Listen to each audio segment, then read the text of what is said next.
Hey guys, and welcome back to this channel. In this video I will be showing you guys a very simple tutorial on how you can change the theme of your Video Star app. So as you can see, my current background is unicorns and rainbows because I like that, even though I'm 23 years old. But that doesn't matter. I'm just going to go to the home page and then click here. And then as you can see, I can change the button color. Oh, this one's really cute.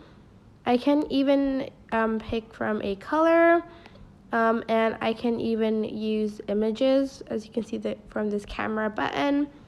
And then I can also choose the background. I have this unicorn one, but there's a lot of options to choose from.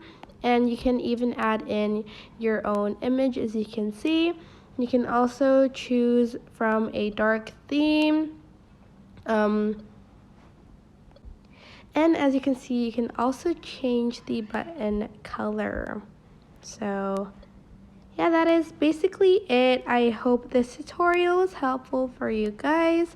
Don't forget to like, comment, share, and also subscribe to this channel if you haven't done that. If you have any questions, just leave it in the comment section down below, and I will try my best to answer them all. Thank you so much for watching. Bye!